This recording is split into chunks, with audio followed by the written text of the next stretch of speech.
தேசிய விருது பெற்ற இயக்குனரும் ஒளிப்பதிவாளருமான செழியன் காலமாகியிருக்கிறார்.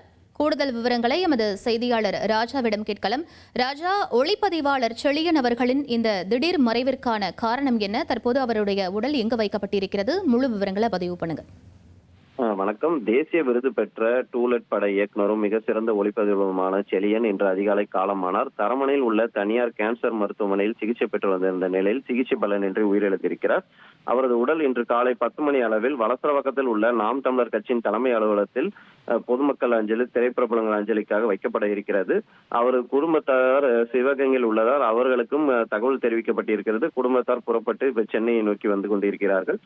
பிரபல ஒளிப்பதிவாளர் மற்றும் இயக்குனர் செழியன் தமிழ் திரையுலகில் தன யதார்த்தமான ஒளிப்பதிவு மற்றும் திரைப்பட இயக்கத்தின் அறியப்படும் பன்முக ஆளுமை ஆவார். இவர் தமிழ்நாட்டில் சிவகங்கையில் பிறந்து கட்டுமான பொறியாளராக முடித்த பின் புகழ்பெற்ற ஒளிப்பதிவாளர் பி.சி. ஸ்ரீராமனும் உதவியாளராக தன் சினிமா பயணத்தை தொடங்கியிருக்கிறார். கல்லூரி, தென்மேற்கு பருவக்காற்று, பரதேசி போன்ற பல வெற்றி படங்களுக்கு ஒளிப்பதிவு செய்துள்ளார். பாலா இயக்கத்தில் வெளியான பரதேசி படத்திற்காக தமிழக அரசின் சிறந்த ஒளிப்பதிவாளர் விருதையும் பெற்றிருக்கிறார். மேலும் டூலெட் திரைப்படம் விமர்சகர்களாலும் சர்வதேச அளவிலும் பெரும் பாராட்டுகளை குவிந்துள்ளும் சிறந்த தமிழ் படத்திற்கான தேசிய விருதையும் அவர் வென்றிருக்கிறார்.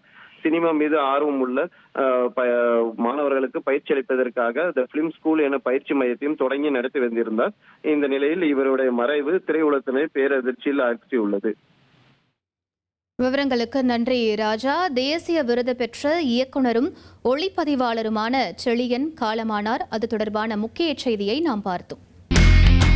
இனி செல்லும் இடமெல்லாம் செய்தி. தந்தி டிவியின் வாட்ஸ்அப் சேனலை ஃபாலோ பண்ணினா செல்ல இருக்கும் இடமெல்லாம் செய்தி. இதோ QR கோட் இப்பவே ஸ்கேன் பண்ணுங்க, ஃபாலோ பண்ணுங்க.